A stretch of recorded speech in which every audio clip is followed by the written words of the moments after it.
जय हिंद दोस्तों, स्वागत है आप सबके आपके अपने YouTube channel self study Kundan Kumar में। आज बात करेंगे हिस्ट्री चैप्टर 1 जिसका नाम है ईंट मनके तथा अस्थिया हड़प्पा सभ्यता।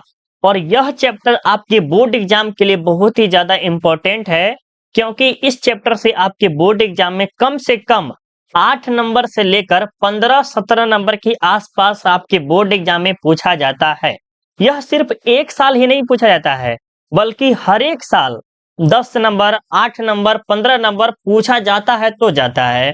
तो प्लीज आप ये जो चैप्टर पढ़ रहे हैं, अभी देख रहे हैं वीडियो, इस चैप्टर को आप ध्यान पूर्वक अच्छे से देखिए, क्योंकि इस वीडियो में हम आपको फोटो के साथ समझाएंगे ताकि आपको बेहतरीन तरीका से समझ में आ जाए और आगे आपको दिक्कत न दे। तो प्लीज अगर आप इस वीडियो को शुरू से लेके अंत तक देख लेंगे तो उम्मीद है कि आपको थोड़ा सा भी दिक्कत नहीं होगा। तो चलिए हम बिना किसी देरी को इस वीडियो को स्टार्ट करते हैं और आपको इतना आसान भाषा में समझाएंगे कि आपको समझ में भी आ जाएगा।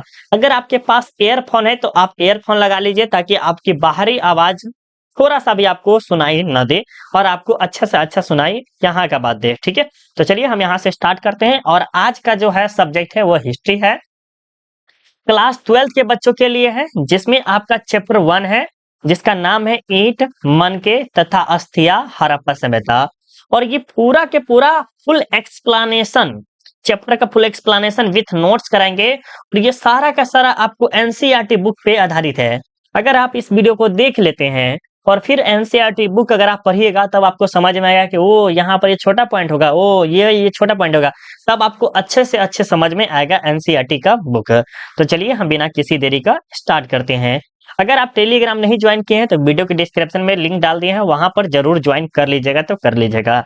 अगर आप पेड ग्रुप ज्वाइन करना चाहते हैं तो आप हमें इस नंबर पे या इस नंबर पे कॉल कर सकते हैं। कॉल करके आप हमसे पीडीएफ ले सकते हैं जिसमें नोट्स वगैरह, सब्जेक्टिव ऑब्जेक्टिव, एमबीबीआई सारा चीज रहेगा। चैप्टर सभी चैप्टर का रहेगा, सभी आपके सब्जेक्ट का रहेगा। तो अगर आप लेना चाहते हैं तो इस नंबर पे या इस नंबर पे कॉल करके ज्वाइन कर सकते हैं। आपको थोड़ा सा पैसा लगेगा, उसके बाद आप वहां पर ज्वाइन कर पाइएगा। ठीक है, अब चलिए हम चैप्टर शुरुआत करते हैं। उससे पहले हम थोड़ा सा आप ही पे चर्चा कर लेते हैं, उसके बाद हम यह चैप्टर स्टार्ट करेंगे। जैसे आप क्या करते हैं, किसी गांव में चले जाते हैं तो वहां पर पूछा जाता है कि आपका नाम क्या है, यही पूछता है ना, यही नाम क्या है आपका। फिर उसके बाद पूछता है कि आपके फादर का नाम क्या है, फिर आपका घर कहाँ है, फिर मम्मी को "ओ, तू एक बेटा छी ना"। हाँ, उस तरह से ही हम समझेंगे हड़प्पा सभ्यता। तो हड़प्पा सभ्यता का सबसे पहले परिचय समझेंगे, उसके बाद जो है उसके स्थान में क्या क्या, कौन कौन सा नगर वगैरह मिला है, क्या क्या नहीं मिला है, इन सब के बारे में भी हम बात करेंगे। ठीक है, तो चलिए हड़प्पा सभ्यता का परिचय। तो आज से लगभग मतलब अभी के समय से लेकर 5000 वर्ष पहले सिंधु नदी के तट पर स्थित, क्या है, सिंधु नदी के तट पर स्थित सिंधु घाटी सभ्यता विश्व की प्रारंभिक 4 सभ्यताओं में से एक थी। मतलब 4 जो सभ्यताएं थी इसमें सिंधु घाटी सभ्यता भी शामिल थी। और वो 4 सभ्यताएं कौन कौन थी, तो एक थी मेसोपोटामिया की सभ्यता, एक थी ग्रीक की सभ्यता, और एक इजिप्ट की सभ्यता, और एक है आपको सिंधु घाटी की सभ्यता या हड़प्पा सभ्यता कह सकते हैं। यह एक नगरीय सभ्यता थी। कैसी सभ्यता थी प्यारे बच्चों, यह एक नगरीय सभ्यता थी। पुरातत्व के द्वारा सर्वप्रथम हड़प्पा नगर की खोज की गई थी, इसीलिए इसे हड़प्पा सभ्यता भी कहा जाता है। हड़प्पा पंजाब के मोंटगोमरी जिले में था। हड़प्पा सभ्यता के बाद अन्य नगरों का भी खोज किया, जैसे मोहनजोदड़ो, चौहंदरो, लोथल, कालीबंगा, रंगपुर, रोपर, आलमगीरपुर आदि अनेकों अनेक नगर की खोज की गई। यह पूरी सभ्यता त्रिभुजाकार में फैली हुई थी। इन्हीं सामग्री एवं सभ्यताओं के बारे में विस्तृत में हम चर्चा करेंगे इस वीडियो में। तो चलिए अब आगे देखते हैं, लेकिन उससे पहले कि सर कुछ ऐसा पॉइंट बता दीजिए, इतना याद नहीं हो पाएगा, छोटा छोटा पॉइंट बता दीजिए ताकि हम इसे पढ़ के अच्छा खासा ऑब्जेक्टिव समझ में आ जाए। तो सबसे पहले आपके बोर्ड एग्जाम में ये पूछा जा सकता है कि हड़प्पा सभ्यता जो है या सिंधु घाटी सभ्यता जो है एक प्रकार की कैसी सभ्यता है, तो यह एक प्रकार की नगरीय सभ्यता है। पहले नोट कर लीजिएगा, अति में नगरीय या शहरीय कह सकते हैं। ठीक है, दो हो गया। दूसरा पॉइंट ये पूछेगा कि हड़प्पा मतलब सर्वप्रथम हड़प्पा सभ्यता से कौन सा खोजा गया था, तो हड़प्पा नगर की खोज की गई थी। किसकी, हड़प्पा नगर की खोज की गई थी। ये जो सभी के सभी क्षेत्र मिलाकर ये किस आकार के थे, हड़प्पा सभ्यता जो है वो किस आकार के थे, ये त्रिभुजाकार के क्षेत्र है। कैसे थे, त्रिभुजाकार के थे, याद रख लीजिएगा कैसा था, त्रिभुजाकार के थे। ये आप हमेशा के लिए याद रख लीजिएगा। जैसे देखिएगा अभी के यहाँ पर आपको फोटो से एक और छोटा सा पॉइंट समझाना चाहते हैं। देखिएगा अभी के जो पटना हो गया, दिल्ली हो गया, जो बड़े बड़े रईसों का जगह है, उस जगह की हम बात बोल रहे हैं। गरीबों का जगह दिल्ली में भी बहुत ज्यादा है, लेकिन हम रईसों का जगह वाला बात करते हैं। तो यहाँ पर जो है पटना में भी रईसी वाला जिंदगी बहुत आदमी जीता है, और दिल्ली हो गया, मुंबई हो गया, ऐसा बहुत सारे जगह है। गांव में भी बहुत ऐसे जगह है जहां पर रईसों का ही जीवन व्यतीत होता है। तो इस तरह से यहाँ पर भी देख सकते हैं प्यारे, जो क्या है, ये आपका जो है रईसों वाला गांव है। मेरे पास जो फोटो उपलब्ध था हम उसी पे पढ़ा रहे हैं। ये क्या है, ये आपका रईसों वाला गांव हो गया। और ये एक तरह से महल हो गया। महल समझते हैं ना, कि राजाओं का राज जो रहता है वो सब। यहाँ पर पानी वगैरह है, पोखरी के टाइप में आप कह सकते हैं ये, या स्नानागार वगैरह कह सकते हैं। ये आपका जो हो गया, क्या हो गया, झरना थी हो गया, नदी हो गया, सिंधु नदी या कह सकते हैं, या आप रावी नदी कह सकते हैं, कोई ना कोई नदी ही आप मान सकते हैं। इस साइड में कृषि करने योग्य चीज सब रहा होगा। यहाँ पर भी घर के साइड में भी कृषि वगैरह करने वाला चीज ही होगा। तो इस माध्यम से देखिए, ये सब कृषि वाला आपको दिखाई दे रहा है, साइड साइड में देखिए थोड़ा सा। तो देखिएगा कि सर हाँ, ये कृषि के क्षेत्र माने जा सकते हैं, ठीक है। तो इस आधार पे आपको पता चल गया होगा। अब आगे चलते हैं पुरातत्व। पुरातत्व क्या है, व्हाट इज एस्ट्रोलॉजी, ठीक है, राइट। तो यहाँ पर हम समझेंगे कि पुरातत्व वह विज्ञान है जिसके माध्यम से पृथ्वी के गर्भ में छुपी हुई सामग्रियों की खुदाई कर अतीत के लोगों के भौतिक जीवन का ज्ञान प्राप्त किया जा सकता है। इसके अंतर्गत खुदाई में प्राप्त सिक्के, अभिलेख, खंडहर, स्मारक आदि का गणना की गई है। किसी भी जाति की सभ्यता का इतिहास प्राप्त करने का पुरातत्व एक प्रमुख साधन है। उसी के आधार पर हड़प्पा सभ्यता की या सिंधु घाटी सभ्यता की कहानी लिखी गई। ये सर नहीं समझ में आया तो कैसे समझ में आएगा, देखिए हम आपको समझाते हैं। कह रहा है कि पुरातत्व वह विज्ञान है जिसके माध्यम से पृथ्वी, पृथ्वी मतलब कि ये क्या हो गया, ये आपका पृथ्वी गोल गोल, एक तरह से कर सकते हैं धरती, मानिए धरती मान लीजिए, राइट है।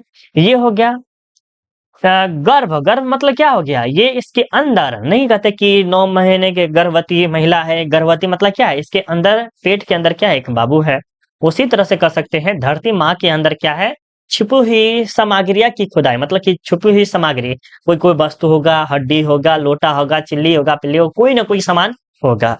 और उससे क्या करता है, खुदाई करते हैं। खुदाई करके अतीत के लोगों, अतीत के लोग मतलब कि जो मर गए हैं, जो उसका जीवन समाप्त हो गया है, उसके बारे में हम प्राप्त कर जानते हैं कि वो किस तरह से रहते थे। इसके अंतर्गत खुदाई में सिक्के, अभिलेख, खंडहर, स्मारक, ये सब प्राप्त चीज सब मिलते हैं। जैसे यहाँ पर एक एग्जाम्पल में समझ सकते हैं, ये व्यक्ति क्या कर रहे हैं, आपको क्या लग रहा है, देखिएगा सर ये व्यक्ति जो है ना कार्य कर रहे हैं, क्या कार्य कर रहे हैं, खुदाई कर रहे हैं। जैसे मान लेते हैं ये हड़प्पा है, राइट, क्या है, हड़प्पा जगह है, राइट, या हम साइड में लिखते हैं ताकि आपको और अच्छे से समझ में आ जाए। ये हड़प्पा है, लेकिन ये किसी को पता है कि ये हड़प्पा था, नहीं। हड़प्पा खोजने के बाद पता चला, किसके माध्यम से, पुरातत्व के माध्यम से, कि हाँ यहाँ पर कुछ कुछ अवशेष मिले, जैसे ईंटा ही मिला होगा, या किसी का लाश मिला होगा, मतलब कि कह सकते हैं अस्थिया वगैरह जो कह सकते हैं वो मिले होंगे। इसके आधार पर हमने क्या किया, धीरे धीरे और खोदना स्टार्ट किया, लेबर वगैरह लगे, तो हमको और कुछ मिला। फिर उसी तरह से धीरे धीरे खोदते खोदते क्या किया, हड़प्पा और सिंधु घाटी सभ्यता का बारे में लिख दिया गया, ठीक है। आगे चलिए, यहाँ पर देखिए पुरातात्विक उत्खनन, क्या है, पुरातात्विक उत्खनन। तो यहाँ पर देखिए पुरातात्विक उत्खनन से प्राचीनतम सभ्यताओं का पता चलता है। प्राचीनतम सभ्यताओं समझते हैं, जो प्राचीन काल, प्राचीन से भी प्राचीन, उस सब के बारे में पता चलता है पुरातात्विक खुदाई के माध्यम से।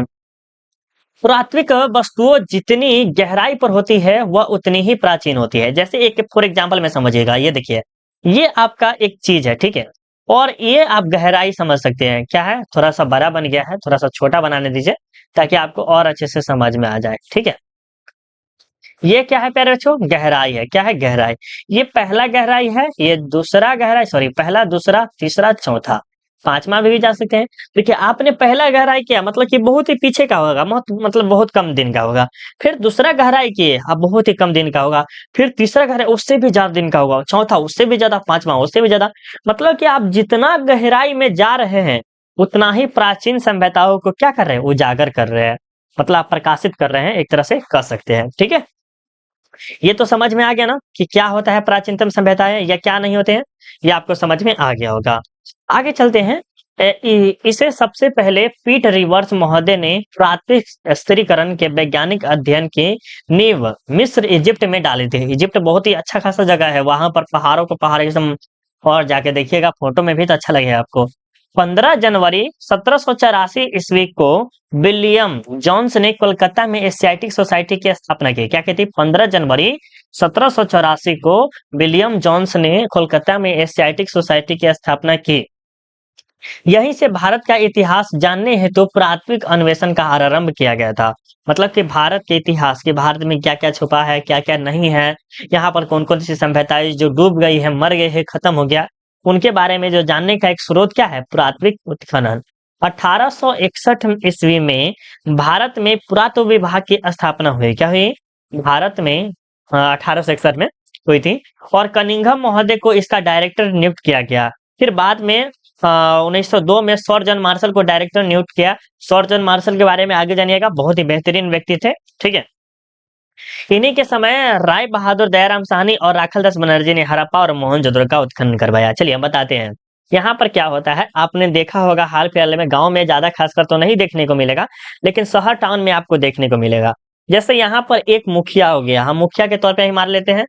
क्या है? मुखिया है और इसके चपरासी है, 2 चपरासी, जिसका नाम हम एक रख देते हैं दया। दया, इसे छोड़ना मत, ठीक है। और एक हम रख देते हैं बनर्जी। क्या है? बनर्जी। एम एम सिर जी तू तो, ये गाना सुना है ना, तो वो वाला ना समझिएगा। तो मुखिया है और उसके अंदर में कौन कौन है? एक दया नाम का एक व्यक्ति है और एक बनर्जी है। ठीक है, तो ये जो दोनों क्या करते हैं? कार्य करते हैं, जैसे खेती वगैरह जो हो गया उसी तरह से, या कोई चीज का उत्खनन करते हैं। तो वो सबसे पहले दयाराम साहनी जो है हड़प्पा का उत्खनन कर देते हैं। क्या करते हैं? हड़प्पा का कर देते हैं। और बनर्जी साहब फिर 1 साल बाद जो है मोहनजोदड़ो का उत्खनन कर देते हैं। इससे सौर जनमाल से खुशी खुशी बहुत ही समृद्ध हो जाते हैं। राइट, चलिए इतना समझ में आ गया होगा। अब आगे चलते हैं। यहाँ पर अगला पॉइंट में क्या कह रहा है कि हड़प्पा सभ्यता की खोज की कहानी। अब देखिए, कोई सभ्यता, जैसे आप 40 साल पहले आप जन्म लिए और 10 साल 15 साल अपने घर पे रहा, फिर उसके बाद 20-25 साल जो है 20-25 साल आपने बाहर व्यतीत किया और आपने घर का एक दिन भी चेहरा नहीं देखा, आपने घर पे नहीं गया, घर से बात वगैरह नहीं किया, तो आपके लोग क्या समझेंगे? कि मर गए होंगे। राइट, यही नहीं समझेंगे, मर गए। फिर आप आते हैं, अचानक घर पे आ जाते हैं, तब उस समय क्या होता है कि आपके पूछा जाता है क्या क्या कहानी रही होगी इसके बारे में। वो बताता है कि हमारे साथ ये बीता है ये। तो उसी तरह से हड़प्पा सभ्यता की कहानी के बारे में हम समझेंगे।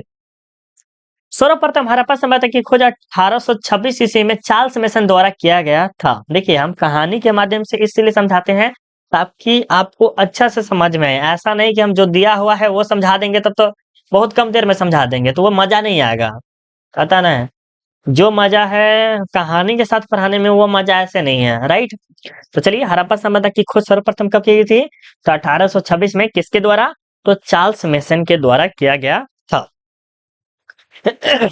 जो कि 1856, क्या है, 1856 ईस्वी में कराची से लाहौर तक रेल लाइन बिछाने के दौरान हुई खुदाई में जॉन जॉन बर्टन एवं विलियम बर्टन नामक अंग्रेजों को कुछ प्राथमिक अवशेष प्राप्त हुए।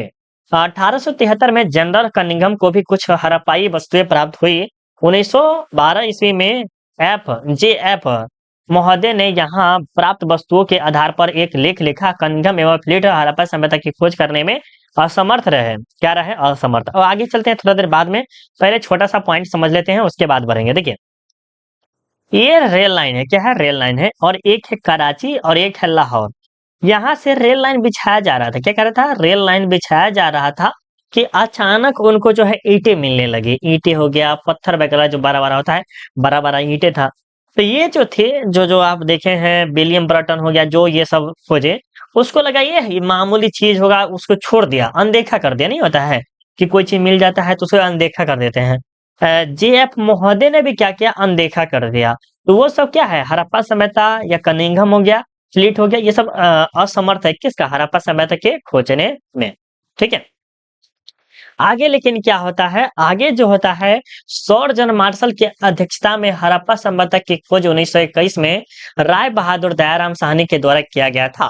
ये सबसे ज्यादा इंपॉर्टेंट और सबसे ज्यादा पूछे जाने वाला प्रश्न बोर्ड एग्जाम में यही प्रश्न है। पहले जो सबसे पहले ये पूछेगा कि हड़प्पा सभ्यता की खोज कब हुई थी, तो आप बताइएगा सर 1921 में हुआ था। हड़प्पा सभ्यता की खोज 1921 में किसने की थी? तो राय बहादुर दयाराम साहनी ने किया था। हड़प्पा सभ्यता की खोज किसने किया था? तो राय बहादुर दयाराम साहनी ने किया था। तो इस तरह से आपके 3 ऑब्जेक्टिव यहाँ से बनते हैं। इसके बाद क्या है प्यारे बच्चों, इस सभ्यता की खोज पाकिस्तान के पंजाब प्रांत में रावी नदी के तट पर स्थित हड़प्पा नामक स्थान पर की गई थी। अब आपके चौथा पॉइंट ये भी पूछा जा सकता है। चौथा पॉइंट में ये पूछेगा कि ये रावी नदी किनारे, कि हड़प्पा सभ्यता जो है वो किस नदी के किनारे है? तो ये रावी नदी के किनारे स्थित है। कौन? हड़प्पा सभ्यता। और आगे चलते बात करते हैं। और इसके अगले वर्ष ही राखल दास बनर्जी ने मोहनजोदड़ो का उत्खनन 1922 में पाकिस्तान के लरकाना जिले में सिंधु नदी के तट पर किया था। अब समझिए, थोड़ा सा हम एक छोटा सा बात बताते हैं। यहाँ पर कहना क्या चाहता है, देखिए यहाँ पर ये कहना चाहता है कि जैसे आपने एक छोटा सा गांव ढूंढ लिया, ठीक है, क्या किया आपने? एक छोटा सा गांव ढूंढ लिया, फिर उसके बाद आपके मन में लालच आने लगा कि हाँ और भी कहीं होगा। जैसे ये आपने खोजा, इसके सोचे होंगे कि यहाँ पर भी होगा, ये सोचा होगा यहाँ पर भी हो सकता है, ये सोचा यहाँ पर भी हो सकता है, ये सोचा यहाँ पर भी हो सकता है। तो इस तरह से इसे हम क्या कहते हैं? लालच कहते हैं। क्या कहते हैं? लालच। कि हम भी खोज कर देंगे सरकार को तो वो हमें क्या करेंगे? कुछ पैसा देंगे, जो भी चीजें हैं। तो उन्होंने क्या किया, राखल दास बनर्जी ने भी उसके मन में लालच वगैरह हो गया, तो उन्होंने भी अच्छा खासा कार्य किया। 1922 में, एक साल बाद ही क्या किया, मोहनजोदड़ो का खोज कर दिया। ये और विशाल में था, रूप में था, क्या था, ये समृद्ध था, बहुत ही बड़े लेवल पे ये था। कौन? मोहनजोदड़ो। इसमें बहुत सारे चीजें मिले हैं। और ये किस नदी किनारे है? तो सिंधु नदी किनारे। यहाँ से आपके 5 ऑब्जेक्टिव बनते हैं। चलिए कौन कौन ऑब्जेक्टिव बनते हैं मैं सारे बताते हैं। सबसे पहले पूछा जाएगा कि हड़प्पा सभ्यता की खोज कब हुई थी? तो 1921 में, पहला पॉइंट, ठीक है। दूसरा प्रश्न पूछेगा कि हड़प्पा सभ्यता की खोजाई किसने की थी? तो राखल दास बनर्जी, दूसरा पॉइंट है। तीसरा पॉइंट ये है कि राखल दास बनर्जी ने मोहनजोदड़ो का उत्खनन कब किया था? तो 1922 में, तीसरा पॉइंट है। 1922 में मोहनजोदड़ो की खोज किसने की थी? तो राखल दास बनर्जी ने किया था। ये आपका चौथा पॉइंट हुआ। ये किस नदी के किनारे है? तो ये आपका 5वां पॉइंट हो गया, सिंधु नदी किनारे। हड़प्पा किस नदी के किनारे है? तो रावी नदी के, छठा पॉइंट। मतलब ये 6 पॉइंट यहाँ से मिलते हैं जो कि ऑब्जेक्टिव आपके 1 या 2 नंबर, ऑब्जेक्टिव 1 नंबर तो आपके बोर्ड एग्जाम में 100% रहना है तो रहना है, ठीक है। अब आगे देखिएगा, पिगट महोदय ने हड़प्पा एवं मोहनजोदड़ो के एक विस्तृत साम्राज्य की जुड़वा राजधानी के बीच में कहा है, जिसकी दूरी जो है 670 किलोमीटर की दूरी है। इसे जुड़वा राजधानी भी कहा जाता है। ये आप याद रखिएगा, हड़प्पा और मोहनजोदड़ो क्या कहता है? जुड़वा राजधानी कहा जाता है। आगे चलिए, कुछ खास नहीं है, फिर भी आप इसे पढ़ लीजिए, अच्छा रहेगा। हड़प्पा सभ्यता का विस्तार है। रंगनाथ राम मोहती के अनुसार हड़प्पा सभ्यता का कुल क्षेत्रफल 13 लाख, मतलब कि 12,99,600 वर्ग किलोमीटर है। लेकिन आप इसे 13 लाख पूरा समझेंगे तो आपके लिए ठीक रहेगा। कितना? 13 लाख। और इस सभ्यता का विस्तार उत्तर से दक्षिण, मतलब कि ऊपर हो गया आपका उत्तर, नीचे हो गया आपका दक्षिण, ऊपर से लेके नीचे है। और पूर्व से लेके पश्चिम, आपके पूर्व से लेके, देखिए यहाँ पर आपके होंगे, हाँ यहाँ पर आपके पश्चिम होंगे, या पश्चिम होंगे, और इधर हो गया पूर्व। तो ये आपके उत्तर हो गया, और ये आपका कौन है गया? दक्षिण। और इधर हो गया पूर्व, और इधर हो गया पश्चिम में विस्तृत है। ये 1100 से 1400 मीटर में है, जो कि ज्यादा खासकर इंपॉर्टेंट नहीं है। यहाँ पर समझ लेते हैं अच्छे से। देखिए ऊपर जो है आपका जम्मू कश्मीर है, बिल्कुल सही बात आप जानते हैं। नीचे जो है महाराष्ट्र, मतलब इस साइड में है बलूचिस्तान है, जो कि आप देख सकते हैं। ये आपका जो है आपका उत्तर प्रदेश, जो कि इस साइड में आता है। उत्तर प्रदेश में बहुत बड़ा इलाका है, एक तरह से कह सकते हैं। यहाँ पर अगर आप देखें 543 सीटों में 80 सीट जो है सिर्फ उत्तर प्रदेश से है, और बिहार से 40 है।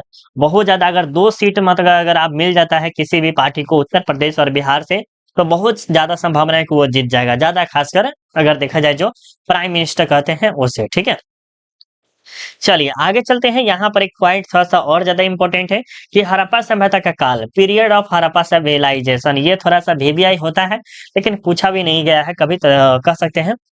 हड़प्पा सभ्यता के काल को लेकर विभिन्न विद्वानों में मतभेद है। विद्वानों ने 2600 ईसा पूर्व से 1900 ईसा पूर्व तक इस सभ्यता का काल निर्धारण किया है। इस सभ्यता को सिंधु घाटी सभ्यता भी कहा जाता है।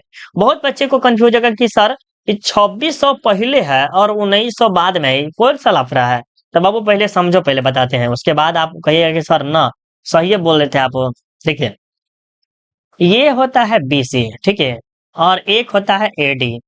ये 0 हो गया, राइट। ये आपका 2600 हुआ, ठीक है।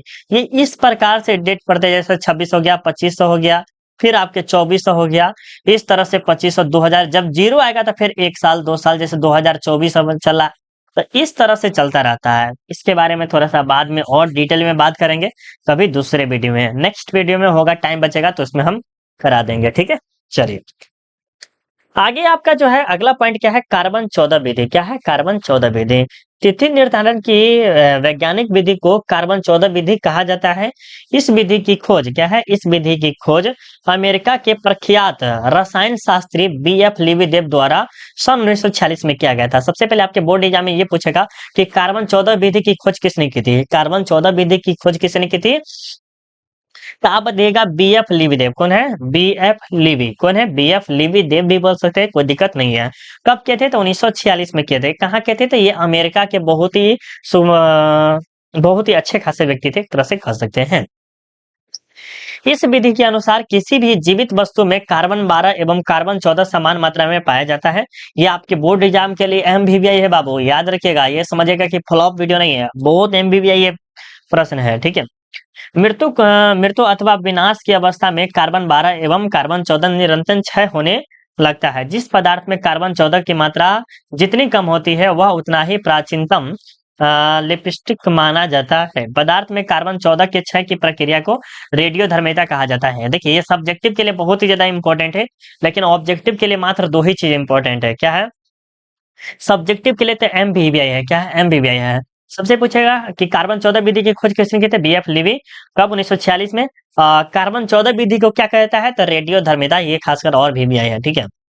चलिए आगे चलते हैं। यहाँ पर आपका जो है हड़प्पा नगरों से प्राप्त वस्तुएं। हड़प्पा सभ्यता से कौन कौन से वस्तुएं जो प्राप्त हुआ है, इनके बारे में थोड़ा सा चर्चा करेंगे। थोड़ा सा तब तक हम पानी पी ले क्या? आप सब बोलिएगा तब तक हम पानी पी लेंगे। हम्म। 2-3 बार वीडियो खराब हो जाता है, दिक्कत देता है। चलिए हड़प्पा नगरों से प्राप्त वस्तुएं। अब यहाँ पर जो है हड़प्पा सभ्यता से कौन कौन से प्राप्त हुए होंगे? जैसे सबसे पहले तो हड़प्पा माना गया है, या आप सिंधु घाटी सभ्यता कर सकते हैं। तो सिंधु घाटी सभ्यता में जो सबसे पहले मिला है मोहनजोदड़ो। मोहनजोदड़ो नहीं मिला, हड़प्पा मिला है। लेकिन मोहनजोदड़ो में बहुत सारे चीज मिला है, जिसके लिए हम नंबर 1 पे मोहनजोदड़ो के रखेंगे। उसके बाद हड़प्पा को, कालीबंगा, लोथल, ये सभी को रखेंगे और आगे हम बात करेंगे। सबसे पहला पॉइंट है आपको मोहनजोदड़ो। अगर आप पॉइंट बना रहे हैं तो मोहनजोदड़ो लिख लीजिए और उसके आगे लिखेगा मोहनजोदड़ो सिंधी भाषा का एक शब्द है। क्या है? सिंधी भाषा का एक शब्द है जिसका अर्थ होता है मृतकों का टीला। क्या होता है प्यारे बच्चों? मृतकों का टीला। इसे सिंध का बाग भी कहा जाता है। क्या कहा जाता है? मृतकों का टीला या सिंध का बाग।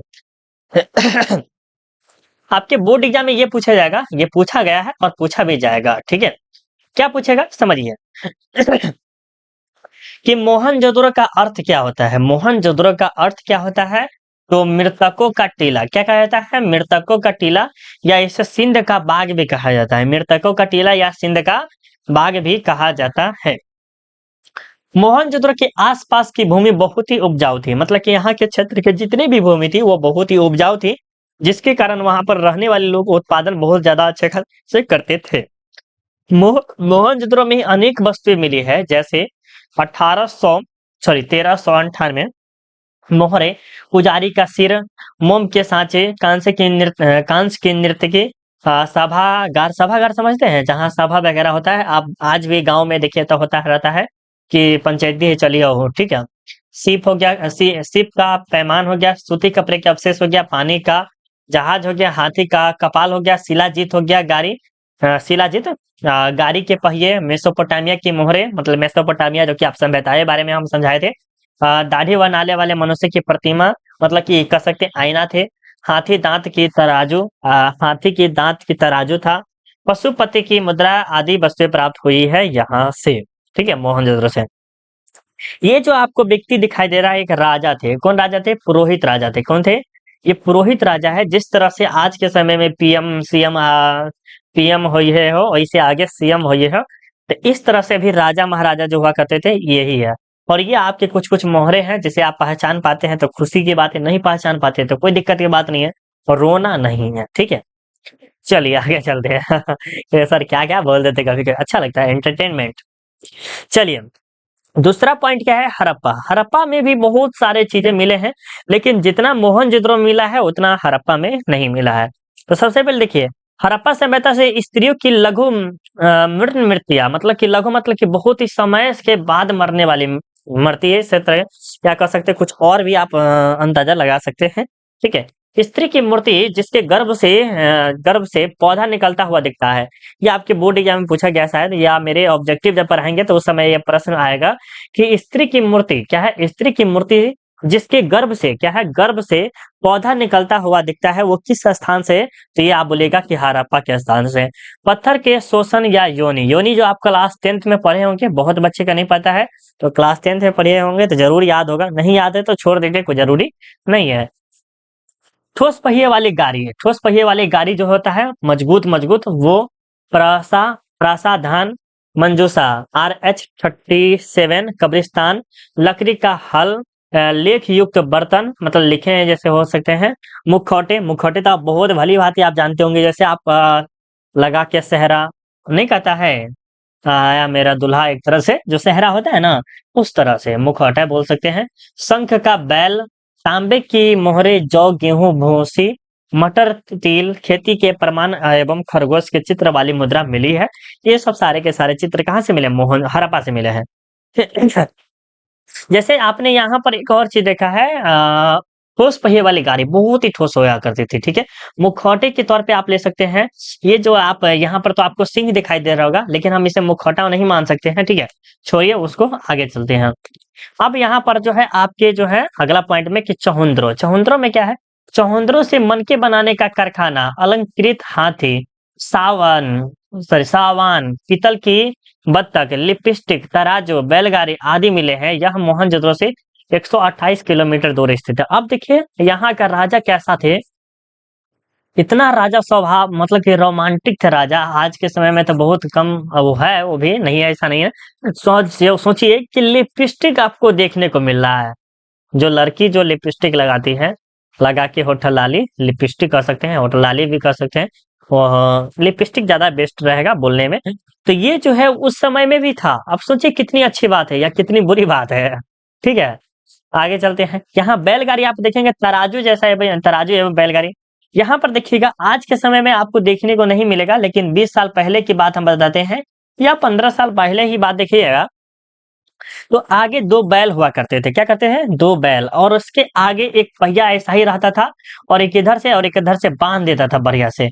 और इधर पीछे जो है ना एक ट्रैक्टर जैसा, उसपे लदा लकड़ी का बना दिया जाता था, और उसपे ऊख हो गया, तरह तरह का चीज इस पे लाद कर ले आते थे घर, और घर से कहीं और इस पे इंसान भी जाते थे, मनुष्य कह सकते हैं।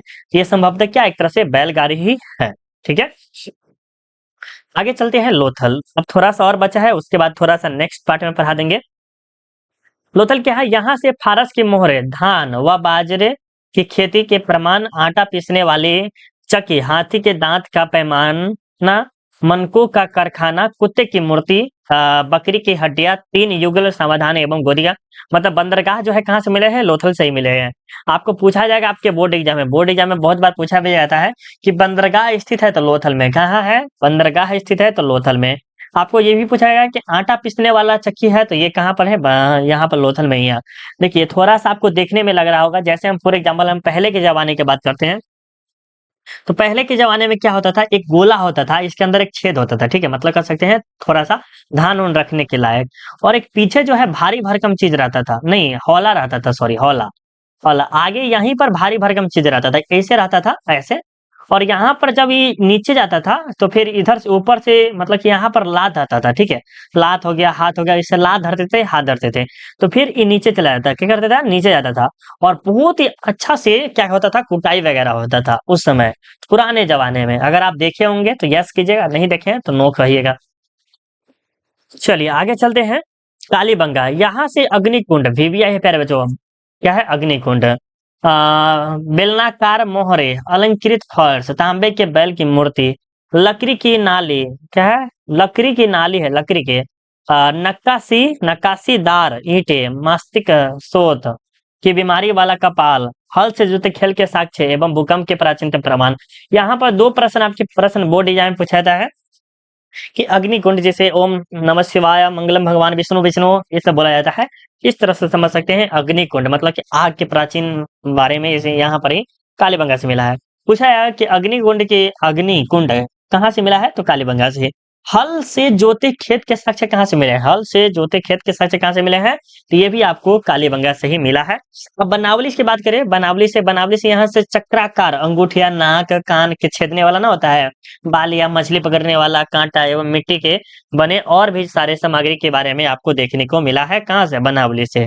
तो जरूर आप इसे नोट कर लीजिएगा अच्छे से। अब प्यारे बच्चों, टाइम बहुत ज्यादा हो गया है, तो हम आप क्या करेंगे, पार्ट 2 में हम आपको और अच्छे से समझाएंगे, ठीक है? तो पार्ट 2 में आप देख सकते हैं, यहाँ पर देख लीजिए थोड़ा मोड़ा कि क्या क्या पढ़ाएंगे। सड़क व्यवस्था, देखिए सड़क की किस तरह से है नहीं है ये समझाएंगे। जल निकासी प्रणाली कि कैसे पानी निकाला जाता था, इसके बारे में। स्नानागार, इसके बारे में बताएंगे, देख सकते हैं इस चित्र के साथ। तो अगला वीडियो में हम आपको और अच्छे से बेहतरीन तरीका से समझाएंगे। तो प्लीज अगर आप पार्ट 2 कह सकते हैं, पार्ट 2 अगर आप देखना चाहते हैं तो चैनल को सब्सक्राइब कर लीजिए और लाइक कर दीजिए वीडियो को। अगर आप पीडीएफ लेना चाहते हैं तो 75 42 03 18 31 इस नंबर पे कॉल कीजिए, या 85 78 00 27 39 इस नंबर पे कॉल करके आप हमें क्या कर सकते हैं, पीडीएफ परचेज कर सकते हैं। बहुत ही कम फीसों में हम आपको दे देंगे। तो मिलते हैं अगले वीडियो में, अभी के लिए बाय बाय। जय हिंद, जय भारत। कैसा वीडियो लगा जरूर कमेंट करके हमें बताइएगा। अभी के लिए बाय बाय।